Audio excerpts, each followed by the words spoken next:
Pekný deň, milí diváci, začína sa kaleidoskop Trenčianskeho samosprávneho kraja. V úvodnej reportáži oslávime 70. výročie Strednej odbornej školy podnikania, predstavíme vám novú Miss Trenčín a na záver máme pre vás prichystaný výborný recept z diviny. Príjemné sledovanie. Niektoré školy zmenou ponuky na trhu práce zanikajú, iné idú s dobou a transformujú sa. Takouto zmenou prešla aj Stredná odborná škola podnikania v Trenčíne a svojim študentom ponúka vzdelanie v rôznych odboroch už 70 rokov. Pôvodne to bola Neherová škola práce, neskôr Stredné odborné učilište odevné a textilné a konečná podoba názvu tejto školy znie Stredná odborná škola podnikania.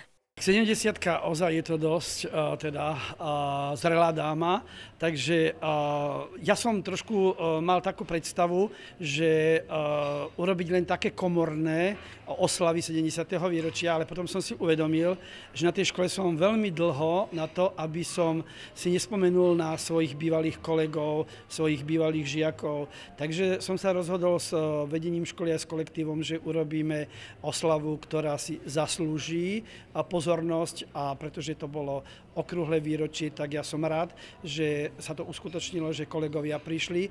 A v prvom rade som chcel, aby to bolo také spoločenské stretnutie našich kolegov, aby sa vzájomne stretli, porozprávali, zaspomínali. Naša škola prešla veľkým transformačným procesom, pretože z odevnej školy sa nakoniec vytratilo pomaly odevníctvo a prešli sme na odbory, ktoré sú žiadané na trhu práce. Takže, ale aj tak verím tomu, pretože teraz sa bude riešiť teda podpora odborného vzdelávania, že to krajčírstvo už bude chýbať a že bude aj teda nejaký dopyt, aj keď v malom, ale určite áno. Takže ja si myslím, že škola sa udržala, áno, a že malo to zmysel bojovať o tú školu, pretože veľmi veľa odevných škôl na Slovensku zaniklo a zostali iba dve školy. Kolegovia, ktorí sú tu na oslave zo Strednej odbornej školy podnikania v Prešove, ktorí boli tiež Stredné odborné učilište odevné. Takže myslím si, že treba dať priestor, urobiť nové odbory, žiadať o nové odbory, aby teda škola mala zmysel, a ja som rád, že sme ju udržali.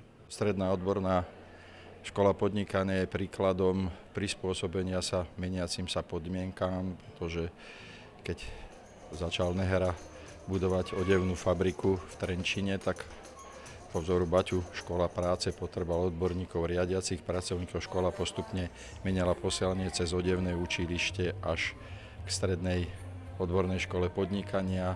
Už v 90. rokoch došlo k spojeniu odevného učilišťa a textilného. To bol taká prvá predzvesť transformácie, ktorá nás čakala, veď za posledných 12 rokov zlúčením, spojením alebo priamym zánikom sa znížil počet stredných škôl o 30 a práve táto škola napriek tomu, že tie podniky, ktoré ju z pozadia podporovali, ako boli odevné závody, jednoducho v regióne zanikli a oni zostali taká posledná spomienka na tú zašlú slávu, keď textil bol základným priemyslom v našom meste, Trenčín, mesto módy, a dokázala si nájsť svoj priestor v oblasti obchodu, v oblasti turistického ruchu, ale napriek tomu stále zostali verní aj tomu odevníctvu a stále pripravujú veľmi šikovných dizajnérov, ľudí, ktorí textilu, šitiu odevov rozumejú a sú úspešní aj ako návrhári na modných prehliadkách. Takže myslím si, že toto je práve príklad školy, ktorá nežije z nostalgie, ale našla si taký moderný priestor v tejto dobe.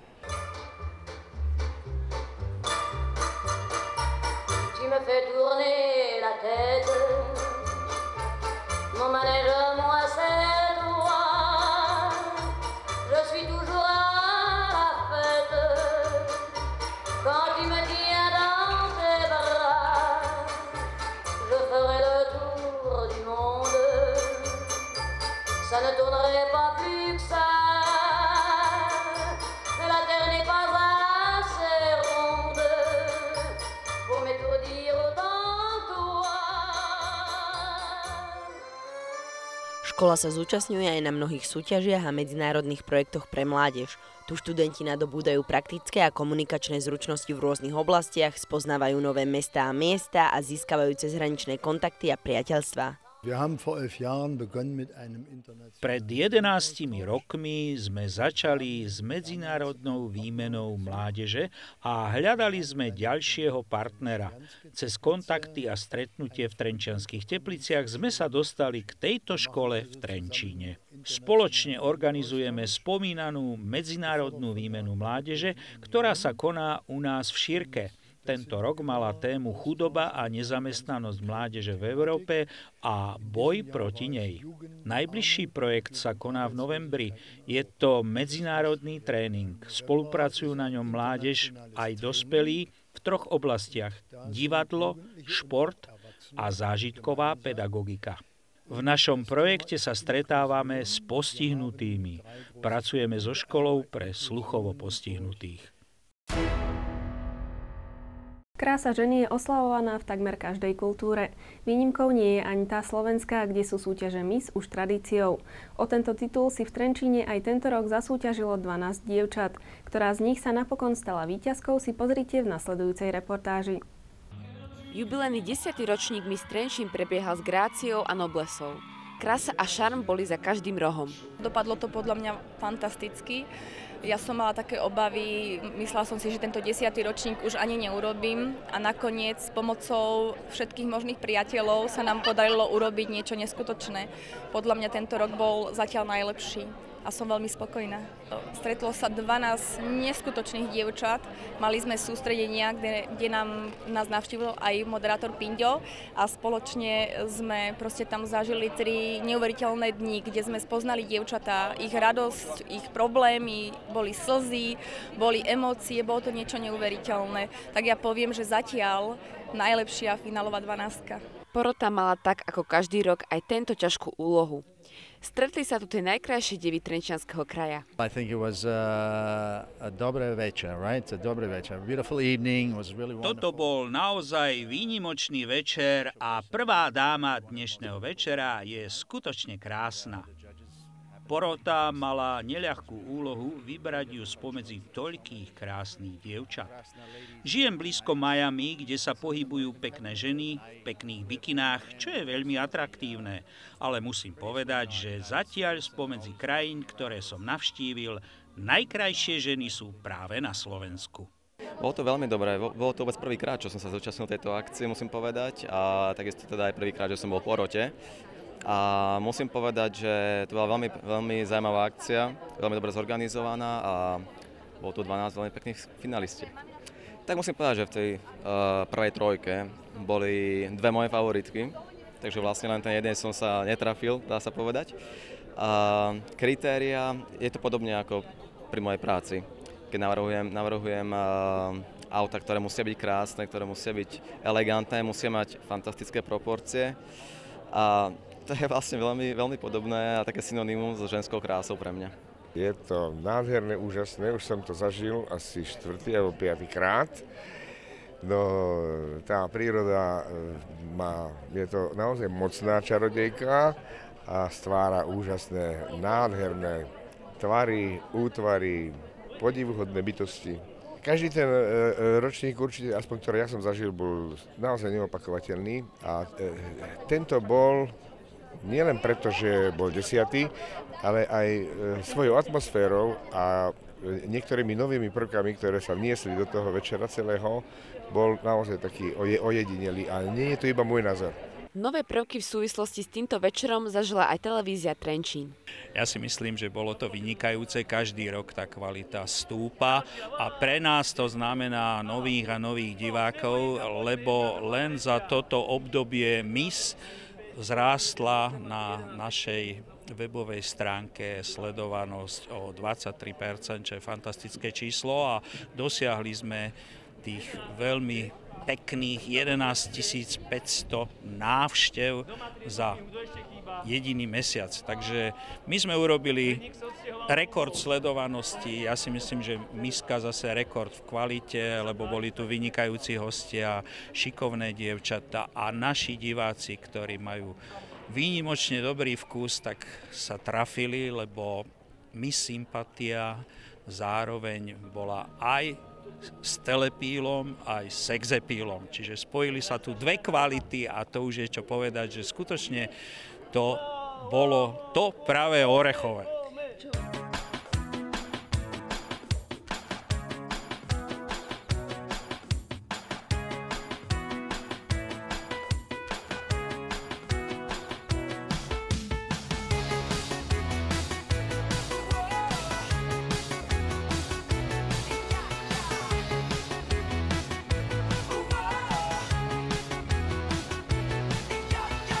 Čerešničkou na torte, teda na konci reportáže, sú naše výherkyne. Nečakala som to vôbec, že by som bola ako prvá víťazka.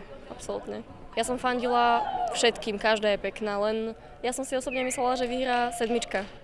Ona je taký anielik, tými vlastmi možno, že ich má také kučeravé, ona je niečím taká iná, výnimočná. Ja si neviem, možno prídem si taká, ako ja som taká jemná. Možno aj tým, ja neviem. Neviem vôbec, naozaj. Vidím sa v tlmočníctve a prekladateľstve. Akože čo sa týka hlavne jazykov, nemčiny a chorvačtiny, závisti, tak to je jasné, to je všade závisť, ale nevšímam si to nejako. Tak som hlavne prekvapená, lebo som to vôbec nečakala a samozrejme šťastná. Som si to užívala, lebo som vedela, že proste nikdy také nič nezažijem a že tie spomienky mi nikto nikdy nezoberie, takže bol to super pocit tu vôbec byť.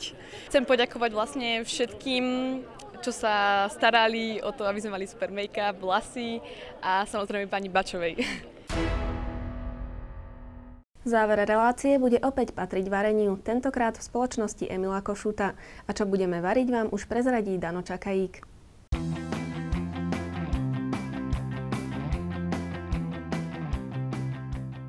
Dobrý deň, dneska budeme variť s pánom inžinierom Emilom Košutom, podotýkam vašim polovníkom, ktorý mi zabezpečil výborné mäso z Daniela a predstavím vám jedlo, ktoré budeme dneska variť. Pripravili sme si pre vás chrbát z Daniela, takto opracovaný, bez šľach, úplne čistý.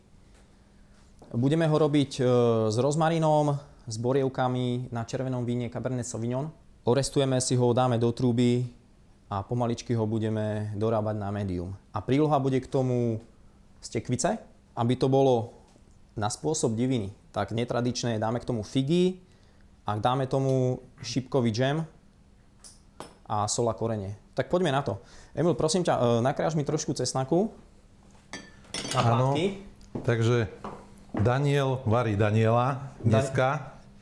Daniel varí Daniela. Dúfam, že to zvládneme všetko a tento recept vlastne je to varenie cca na nejakých možno 20 minút. Popri tom, jak si ho orestujeme na panvici, tak vlastne tá príloha sa spraví. Takže žiadne zdĺhavé varenie a pomalé. Tak poďme začať. Zohrieme si panvicu. Ja tam trošku prilejem úplne malinko oleja, nech sa nám to zohreje. A poprosím ťa, najskôr si ho pokoreníme, tú sviečkovicu z toho Daniela. Môžeš tam. Máme tam dva druhy korenia. Je to čierne korenie a je to rúžové korenie. Kľudne pridaj, neboj sa. Chlapi to budú jesť dneska. Teraz ho trochu posypem tým rozmarínom. Takto. Moment. Tak, super. Aby sa nám ten rozmarín, aby tam neostal nič na tom tanieri, tak ho trošku len malilinko ho poklápeme tým olejom, malilinko. Vlastne obalím ho takto vlastne. Pekne.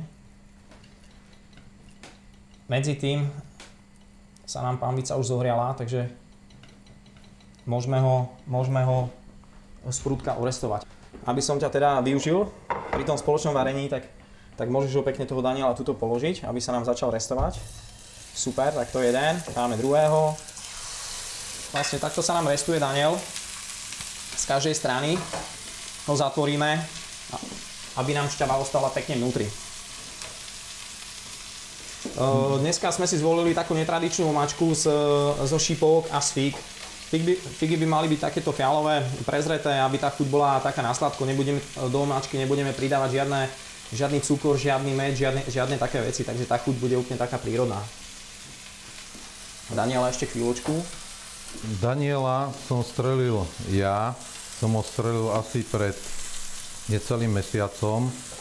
Je to mladý Daniel, ktorý má niečo vyše roka, čiže mäso by malo byť mäkké, krehké a Malo by to byť jedno z takých najlepších mäs, ktoré sa používajú z diviny.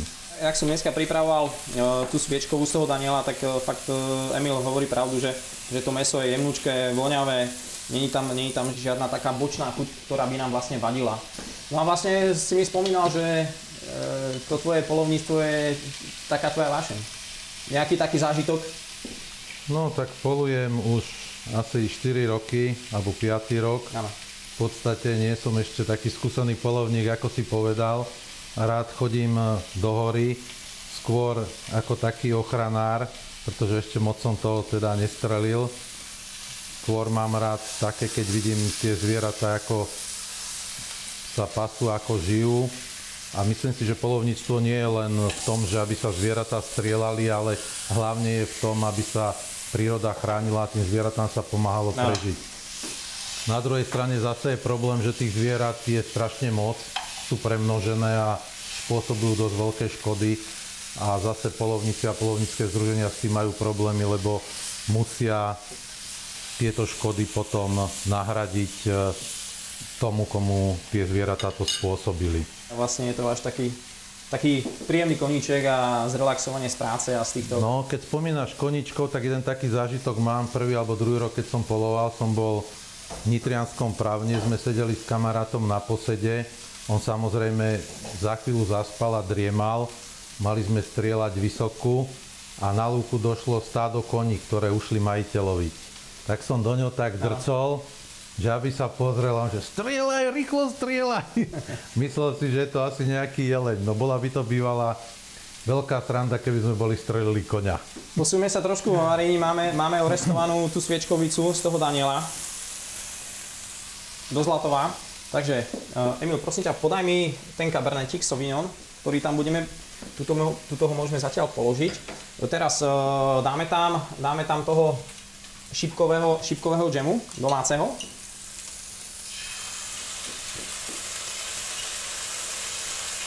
Toto by nám aj stačilo, 2-3 lyžičky.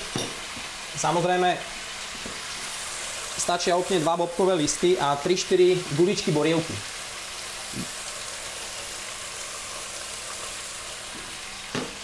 Emil, prosím ťa, hodíš mi tam 3-4 tie figy, tie štvrťky? Áno, takto môžem? Áno, jasné. Takto. Môžeš, ešte. Dobre. No a vlastne sviečkovica z Daniela sa nám tým, že to bude na pomalom pečení na 100 stupňov, tých 15 minút, sa nám bude marinovať v tejto omáčke z borievok, fíg, soli, korenia a bobkového listu. Celú tú omáčku, ktorú ešte potom budeme redukovať, dáme na tú sviečkovicu z toho Daniela, prikryjeme to a pomaličky sa nám to bude v trúbe robiť na tých 100 stupňov. Dobre, čo ideme robiť ďalej? Teraz to pomôžem. Teraz si pripravíme prílohu. K Danielovi. Budeme robiť tekvicu so zelenými fazulkami a najzaujímavejšie vlastne na tejto prílohe bude to, že budeme tam dávať hríby, ktoré sa volajú pio pino.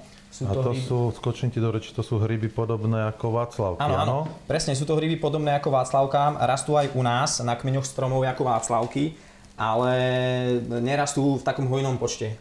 Dobre, môžeme teraz si začať robiť prílohu. Zohrajme si pámičku. Základ prílohy bude najemno nakrájaná šalotka, potom cesnačík, potom budeme pomaličky dávať tekvicu a ďalšie 2 ingrediencie, ktoré nám tú prílohu zahustia. Dano, a prosím ťa, tekvicu, to je aký druh? Vyzerá to ako taká maslová tekvica? Presne, máš pravdu, tak varíš doma, tak poznáš tieto veci, je to maslová tekvica. Tak to máme taký prierez vlastne. Dajú sa použiť aj jadierka, opiec na vrch, ako dekoráciu, ale do polievok, na pečenie, závín sa z toho dá spraviť na sladkosti. Dobre, poďme teda, aby nám to tu nejako neprihorelo. Jelko, prosím ťa, nasyp mi tam tú šalotku na tú pánvicu.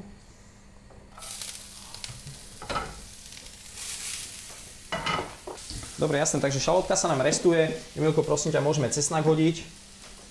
No aj rukou, veď sme doma, takže... Stačí? Jasné, stačí. Dôležité, aby nám cesnak nestmavol, aby to nebolo horké. Trošku nech sa nám to zarestuje. Prosím ťa, Emilko, ešte tekvicu teraz môžeme dať. Záhraz môžeme dať tekvice. Ja dám to tam všetko. Dobre, už jasné. Hríbiky. Hríby tam idú celé alebo na kraje? Celé. Rybiky dávame celé kvôli chuti. Samozrejme, keby sme robili nejakú máčku, je dobre ich nakrájať na drobno. Ale tým, že budú tam kúsky tekvice, budú tam kúsky hríbikov a udržia si v sebe ešte takú svoju tú špecifickú chuť. Včera som išiel na ceste z Vysokých Tatier a predávajú sa ešte stále aj dubáky, čiže práve hríby. Áno. Pri ceste predávajú naši spoluobčania. Keby som vedel teda o takejto možnosti, čo sa týka teba ako dodávateľa na dubáky výhradného, tak by som ťa určite oslovil, ale... No však, áno, čiže môžu tam byť hociaké iné druhy. Určite. Najlepšie by bolo, keby tie hryby sú čerstvé, samozrejme. Zarestujeme to, prosím ťa, môžeš dať trošku korenia soli. Prílohu si potom ešte podlejeme troškou vývaru, aby sa nám všetky tie chute trochu spojili. Na záver, aby sme osviežili tú tekvicu, ona je trošku sladká, hrybiky nám pustia takú zvláštnu príjemnú chuť. Aby sme tam dostali ešte takej, aby nám to oživilo, tak máme tu ešte lúpané rajčiny. Možno za 2 lyžičky lúpaných rajčín, ktoré sme si nakrájali, predtým sparili. S tým sa to vlastne ešte tie chute ešte tak pekne zmiešajú. Takže toto sa nám restuje. Dano, a na túto omáčku si ako prišiel? Zo skúsenosti, alebo to poznáš od niekaľ? S tekvicou vlastne pracujem teda hodne a viem, že huby, tekvica sa v sebe tak v celku aj hodia a hovorím, tie rajčinky lúpané to ešte tak osviežia. Takže je to nejaký taký môj jeden z prvých mojich receptov, dá sa povedať. Lebo ja mám taký celkom dobrý vzťah k tekvici. Môj syn začal pestovať tekvicu Hokkaido a v podstate celé leto sa s tým živím a s tým krmia stále.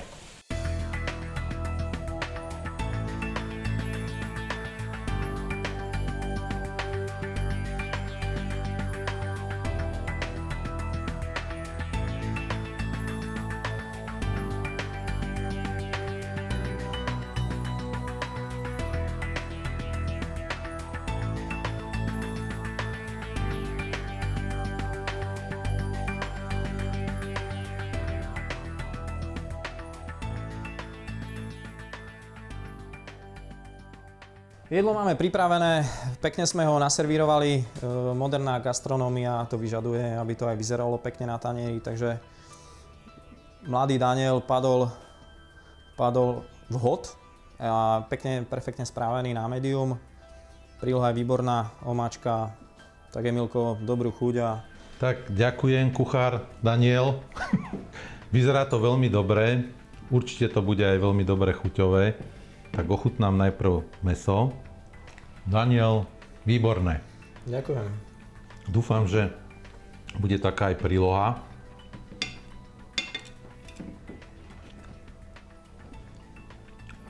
No neveril som tomu, ale aj príloha je veľmi dobrá. Takže podarilo sa. Podarilo sa. Dano, ďakujem. Na zdravie. Ďakujem aj ja. A v piatok sa stretneme možno u teba. Díky moc.